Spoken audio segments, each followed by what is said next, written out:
alunos! Aqui quem fala com vocês é o monitor da disciplina de Direito do Trabalho, Vinícius Fonseca Costa, e essa é uma disciplina ministrada pela professora Ana Carolina da Mota Paz. E nesse primeiro momento, contato com os senhores, eu vou abordar sobre os princípios do direito do trabalho. Antes disso, vamos dar uma olhadinha no nosso sumário, primeiramente, que primeiro nós vamos abordar a função dos princípios no direito, ou seja, nesse primeiro momento a gente vai tentar entender o que é um princípio e para que ele serve na aplicação das normas. Depois nós vamos para os princípios gerais do direito aplicados ao direito do trabalho, então a gente vai ver uns princípios que eles são aplicados de maneira genérica, que são princípios constitucionais, e os princípios propriamente dito do direito do trabalho. Depois nós vamos passar pelo macro princípio da proteção e seus subprincípios, pois o princípio da proteção ele tem outros 3 subprincípios onde ele é subdividido. Que nós temos ali o indúbio para o operário, da aplicação da norma mais benéfica ao trabalhador, entre outros ali. Depois nós vamos para a indisponibilidade e irrenunciabilidade, que a gente vai, nesse momento são nomes até parecidos, mas nós vamos destrinchar e ver qual que é a diferença entre um e outro. E depois nós vamos finalizar com outros princípios, que é o da continuidade das relações, o da primazia da realidade e o da não discriminação. Espero que os senhores estejam prontos, com o caderno em mãos e anotando, porque senão não aprende. Vamos primeiro para ver para que servem os princípios propriamente dito. Os princípios desempenham 3 funções fundamentais no direito do trabalho. Nós temos uma análise interpretativa, uma análise integrativa e uma análise limitadora. A primeira, que é a interpretativa, ela vem para orientar a leitura e a aplicação da norma no direito do trabalho. E quando a gente fala da integrativa, que o princípio ele é integrativo ao direito do trabalho, nós estamos dizendo nesse momento que na falta da lei ou na omissão, na obscuridade de uma norma, onde a gente não consegue entender direito o limite da aplicação daquilo lá, ele vem justamente nessa forma suplementar, para dar uma luz para a gente. E ele é limitador porque ele nesse momento ele limita as partes, principalmente o empregador, de suas obrigações, de seus deveres, onde que está o seu poder, onde que limita, o que ele pode fazer, o que ele não pode fazer, justamente para isso. E nós temos um artigo muito importante constitucional nesse momento, para a aplicação do direito do trabalho, que é o artigo 7º, que ele justamente estabelece um piso mínimo de direitos que não pode ser suprimido nem pela vontade das partes. Ou seja, são um rol de direitos mínimos que nós temos ali, que nem que eu, como empregado, requeira essa diminuição ou abrir mão de um direito meu, eu posso. Mas nós temos alguns casos permitidos em leis que são exceção. Só que nós vamos ver mais para frente. Dando continuidade à nossa aula, nós temos os princípios gerais do direito. Esses são os princípios dados para a gente pela Constituição. Nós temos o da não ignorância do direito, ou seja, o empregador ele não pode se eximir de obrigações por falar que ele não conhece da lei. Justamente está previsto ali no artigo 3º da LINDB, que é a Lei de Introdução Nacional ao Código Brasileiro. E em segundo nós temos o princípio da dignidade da pessoa humana, que ele é o princípio basilar do direito. Praticamente em todas as leis a gente vê o princípio da dignidade da pessoa humana, só que no ramo do direito do trabalho ele vem com uma função muito importante, justamente de respeitar a personalidade humana e garantir os direitos fundamentais deles. Quando a gente trabalha, a gente tem que ter pelo menos ali um lazer, a gente tem que conseguir comer, a gente tem que conseguir pagar nossas contas, comprar roupas, a gente tem que conseguir manter o nosso mínimo existencial. Por isso que vem o princípio da dignidade da pessoa humana. Depois nós temos a proibição do abuso de direito, que nesse momento que garante que atos praticados que não sejam ilícitos, a gente está em nosso cumprimento, nosso direito e dever. Ou seja, o empregado, ele diante de uma situação onde que não exigisse que ele agisse de forma diferente daquela onde uma pessoa normal fosse agir, ele não pode ser penalizado ou punido sobre aquilo. Nós temos também o enriquecimento sem causa, que ele veda justamente esse enriquecimento às custas de outra outra parte sem causa legítima. Ou seja, aqui nós, nesse momento, nós estamos prevenindo o empregador, nós estamos dando um bônus para ele, justamente para o empregado ele não entrar com uma causa justamente vingativa, mas sim para ele conseguir os seus direitos. Se tiver seus direitos que ainda estão faltando e é ônus do empregador ainda pagar esses direitos, não tem problema. Mas a partir do momento que nós temos uma questão vingativa, aí sim pode se aplicar esse princípio, que a gente pode classificar a má-fé do empregado. Passando para o próximo princípio fundamental do direito, nós temos a função social, que ela estabelece uma regra de conduta que visa o bem comum e a harmonia social justa entre as partes. Ou seja, a função social, o trabalho, ele vem nesse momento para cumprir sua função social, juntamente com o princípio da dignidade da pessoa humana. Porque ele tem que manter o mínimo existencial para ele. Ele tem que conseguir sobreviver. Além de sobreviver, viver uma vida digna, uma vida com lazer, com entretenimento. E não só vivendo à mercê do empregador para bancar os luxos dele. Passando para o próximo, nós temos o princípio da proporcionalidade, que ele veda o excesso, que são condutas que devem visar o estrito interesse público e deveres legais. Ou seja, nesse momento, o interesse legal aqui é que a lei seja cumprida. O empregador, ele não pode nesse momento extrapolar a lei. O empregado também, ele tem que cumprir com os deveres dele estabelecidos dentro do contrato de trabalho.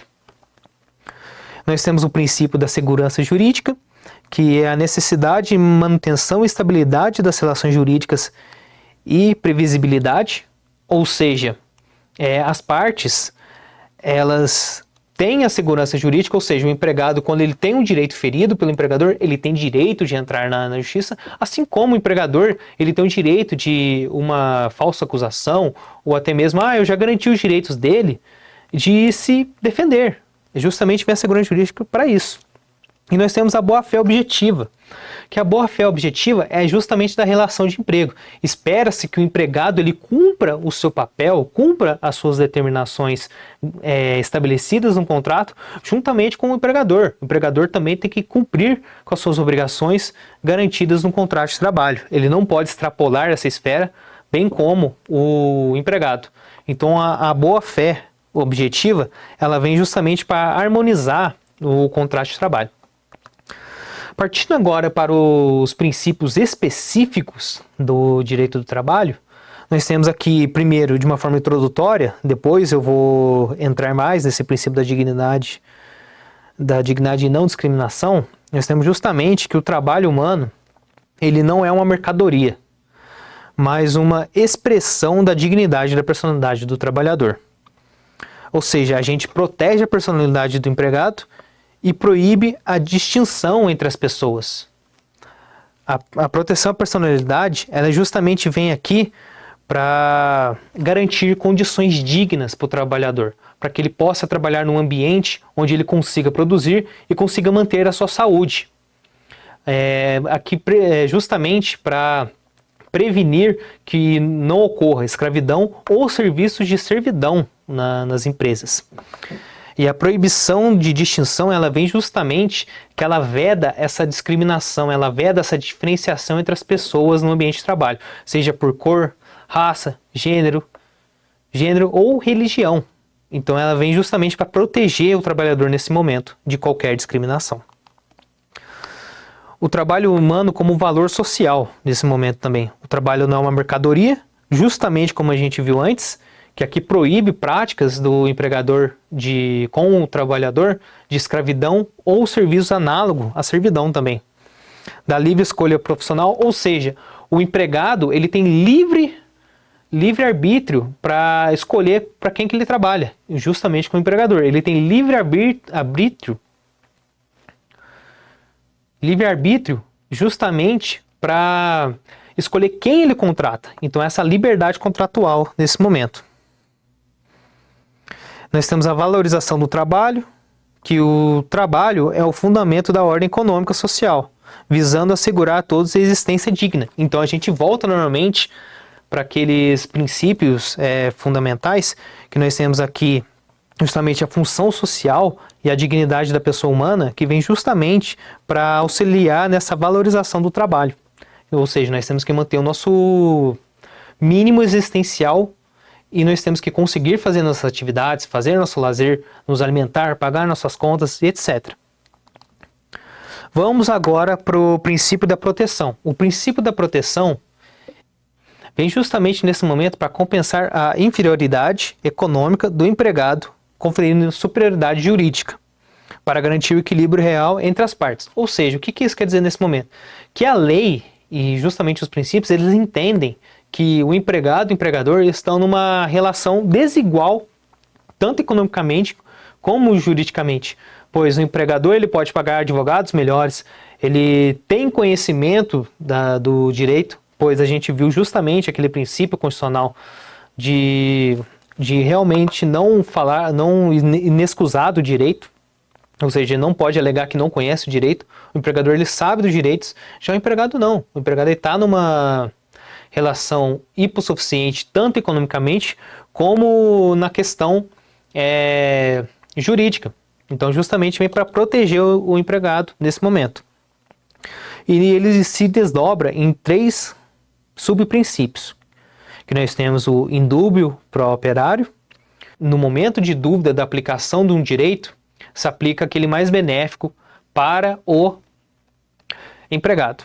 Nós temos também a norma mais favorável e nós temos a condição mais benéfica. Eu sei que nesse momento esses 3 parecem ser a mesma coisa, mas não são. Eles têm uma diferença bem mínima, assim, de um para o outro, mas é bom e é muito importante a gente diferenciar eles nesse momento. Começando pelo primeiro, que é o indúbio pro operário e os limites processuais, nós temos que ele no direito material, ele refere-se à interpretação da norma jurídica, da interpretação da norma jurídica. Na dúvida sobre o sentido de um texto legal, deve-se aplicar a regra mais favorável ao trabalhador, justamente o que eu falei no começo aqui, do indúbio pro operário. Busca equilibrar a relação de hipossuficiência no momento da aplicação da lei ao caso concreto. Ou seja, naquele momento em que nós estamos lá diante do juiz do trabalho, ele vendo um direito ali onde ficou meio vago a questão da defesa do empregador ou da questão de comprovação do ônus da prova do empregador, se aplica nesse momento o indúbio pro operário, justamente para garantir uma condição mais favorável ao empregado. E nós temos dentro de direito processual, e a gente tem que ter um cuidado bem técnico nesse momento, que este princípio não se aplica ao processo do trabalho. Havendo dúvida sobre os fatos, não se decide a favor do trabalhador, mas sim conforme as regras de ônus da prova. Eu sei que ficou meio confuso com o que eu falei no direito material, mas o que é o ônus da prova? O ônus da prova, ele incube a parte que tem aquele direito e tem que ser provado. Conceito de prova, nesse caso dividida, ele decide-se contra quem tinha o encargo de provar e não o fez. Ou seja, por exemplo, nesse momento, o trabalhador, ele está lá na audiência, e ele, na sua petição inicial, ele fala que ele recebia o valor de vale-transporte. Daí o reclamado, que no caso é o empregador, ele fala, não, ele não recebia nenhum vale-transporte. Cabe, nesse momento, ônus do empregado comprovar que ele recebia o vale-transporte, pois é do interesse dele nesse momento. Mas nós não estamos no momento do direito processual do trabalho, que tem muitas peculiaridades justamente sobre o ônus da prova, porque tem muitas questões que você vai avaliar e ver. Peraí, mas esse encargo, esse ônus é do empregado, mas a lei, por meio de súmula, por meio de OJ, por meio de entendimento, ela às vezes pode reverter esse ônus da prova e fazer com que o empregador comprove isso. E nós temos também a teoria da norma mais favorável, que nós temos a teoria do conglobamento e da cumulação. Esse daqui eu vou dar um exemplo para os senhores entenderem, porque ele é meio complexo mesmo. A teoria da cumulação, ela analisa 2 normas, e ela pega o elemento mais benéfico das 2 para se aplicar uma terceira norma que será mais benéfica ainda para o trabalhador. Enquanto a conglobante, ela analisa duas normas e ela vê qual é melhor para o empregador. Se a norma A for melhor para o empregado, vai ser aplicada a ela e não a B. Então vamos diferenciar uma da outra. Exemplo, nós temos aqui uma lei A, que ela fala que as férias, o trabalhador tem direito a 30 dias mais um terço. E nós temos a norma B, que ela fala que o trabalhador tem direito a 20 dias de férias mais metade. Na teoria conglobante, a gente vai avaliar aqui. Peraí, qual das duas leis nós temos a mais benéfica para o trabalhador? Bom, a lei A, porque a lei A dá 30 dias mais um terço de férias para o trabalhador, enquanto a lei B dá 20 dias mais metade.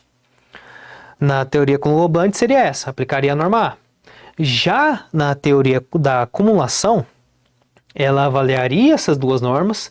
Nós temos a norma A com 30 dias e um terço, e nós temos a norma B com 20 dias mais metade. Nós pegaríamos os 30 dias da norma A e pegaríamos a metade da norma B. A gente juntaria isso numa nova lei, numa nova norma C, que teria agora escrito que o trabalhador tem direito a férias de 30 dias mais metade. Então, nesse momento, a gente tem que tentar entender isso, que é muito importante a gente diferenciar a teoria da acumulação com a teoria do conglobamento. Passando agora para a condição mais benéfica e a estabilidade, nós temos a proteção ao direito adquirido e a segurança jurídica contratual. O que é a proteção do direito adquirido? Quando o trabalhador ele assina um contrato de trabalho, ele já tem os direitos dele garantidos naquele momento. Ele não pode, se ele for um trabalhador normal, nós vamos ver as exceções em seguida, ele não pode abrir mão dos seus direitos adquiridos.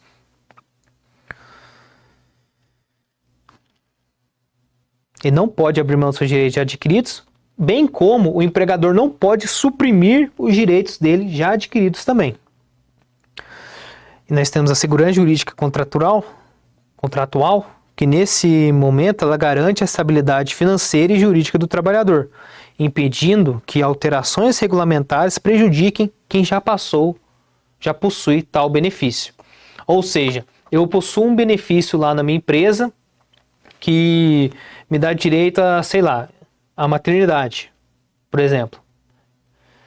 Eu tenho um filho lá, dá direito à maternidade. Daí do nada a empresa surge uma nova norma, uma nova lei ou uma alteração da CLT que fala que não tem mais esse direito da maternidade. Eu não perco esse direito, eu continuo recebendo ele, mas aquelas mulheres que entrarem após o vigor dessa nova lei ou dessa nova alteração não terão mais direito a isso. Eu terei esse direito até a minha demissão, até a minha rescisão, até o final do meu contrato de trabalho. Nós temos aqui também que diz na súmula 51 do TST: as cláusulas regulamentares que revoguem ou alterem vantagens deferidas anteriormente só atingirão os embargados admitidos após a revogação ou alteração do regulamento. Foi justamente o que eu falei para os senhores. E nós temos as exceções à inalterabilidade e o jus variante. O que nós temos? Nós temos a inalterabilidade lesiva, que é aquela que o contrato de trabalho não pode ser alterado de forma prejudicial ao empregado, mesmo com sua anuência expressa, é justamente o que eu tinha falado antes. Nós temos também o jus variante, que é o poder do empregador de realizar pequenas alterações unilaterais na prestação de serviços, desde que não desnaturem o contrato nem causem prejuízo real. E nós temos as exceções técnicas que a gente segue em regra, que é o cargo de confiança e o salário por condição. O cargo de confiança é aquele dado pelo empregador ao empregado.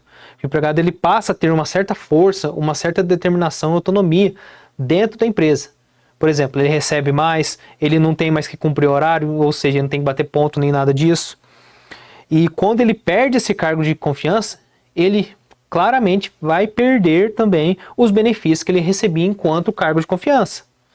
Então, essa é uma das exceções. A outra é o salário condição, que são os adicionais, que nós temos, sei lá, o adicional de transferência. Eu fui transferido para outra sede da minha empresa. Enquanto eu estou lá, eu estou recebendo esse adicional de transferência. Mas a partir do momento que eu volte para onde eu estava antes, eu deixo de ganhar esse adicional. O mesmo vale para adicional de salubridade. E salubridade é quando a gente está num ambiente que ele pode me causar danos à saúde posteriormente. Seja por gás, seja por sujeira ou por qualquer tipo de agente biológico. Quando a empresa, ela, por meio de EPIs, ela cessa essa insalubridade, eu deixo também de receber esse adicional. Pois uma condição que me dava direito àquele adicional, ela cessou. Então, nesse momento, a gente perde esse direito já adquirido. Nós temos também a indisponibilidade dos direitos trabalhistas, ou seja, serão nulos de pleno direito os atos praticados com o objetivo de desvirtuar, impedir ou fraudar a aplicação dos preceitos contidos na presente consolidação. Em regra geral, o trabalhador não pode abrir mão de direitos garantidos por lei, mesmo que por vontade própria. Exemplo, eu chego lá para o meu chefe fala assim, pô, cara, nós estamos passando por uma crise aqui, pô, você não quer abrir mão das suas férias? Não pode o trabalhador, nesse momento, abrir mão de suas férias. Nós temos também a proteção contra a fraude, que qualquer renúncia individual sobre pressão ou necessidade econômica é juridicamente inválida. Ou seja, o empregador está naquele momento pressionando o empregado lá para ele deixar de receber alguma verba ou deixar de receber sua rescisão. Isso daí é inválido, mesmo que ele expresse de maneira tácita isso. Ele fala, não, eu não quero receber minha rescisão contratual. Se for percebível que ele está fazendo isso contra a sua vontade, mas de maneira coagida, é ilegal, não pode ser feito isso. Nós temos também o fundamento social, que ele evita que a desigualdade de barganha force o empregado a aceitar condições inferiores ao mínimo legal. Ou seja, ele não pode aceitar condições que já estão que são menores que aquelas previstas em leis ou garantidas no contrato dele. Nós temos também os limites e possibilidades de transação. Nós temos 3 hipóteses. Nós temos a transação em juízo, os empregados hipersuficientes e a negociação coletiva. Esses limites e possibilidade de transação são aquelas onde o empregado ele pode negociar com o empregador determinados valores a serem pagos e renunciar talvez a determinados valores, mas limitados a essas 3 hipóteses. A transação em juízo é quando o empregado ele chega diante ao juiz do trabalho, junto com o seu advogado, junto com o empregador e seu advogado. E ele, de maneira expressa e tácita, sem estar coagido, ele vai e renuncia de um direito dele. E claro, o juiz vai fazer perguntas, vai falar, você tem certeza que você quer renunciar? Você tem certeza que você quer negociar esse valor? O empregado tem que falar sim, de maneira não coagida. E nesse momento ele vai fazer essa negociação. E nós temos também pelo empregado hipersuficiente. Primeiro de tudo, nós temos que entender o que é o empregado hipersuficiente. O empregado hipersuficiente, para a lei, ele é aquele empregado que ele recebe 2 vezes o limite máximo do teto do RGPS, que é a remuneração geral do piso salarial, e ele tem que ter formação em curso superior, porque para a lei ele entende que esse empregado, por receber esse limite maior, por receber um salário maior e por justamente ter um curso superior, ele tem condições financeiras e intelectual jurídica de negociar com o seu empregador.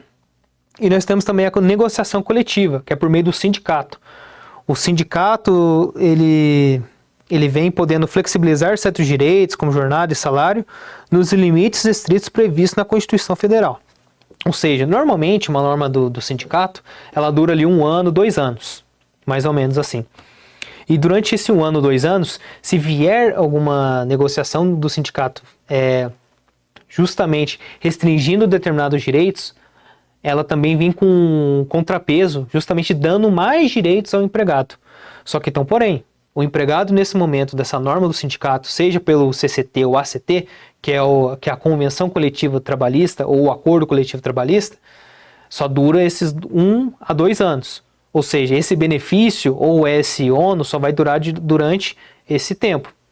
Caso acabe, se o empregado ele recebe a bonificação durante esse tempo, essa bonificação se extingue. Ou caso ele receba uma onerosidade de, no caso, trabalhar mais horas na empresa, o empregador não pode exigir dele que ele trabalhe essas horas novamente após o término dessa ACT ou CCT.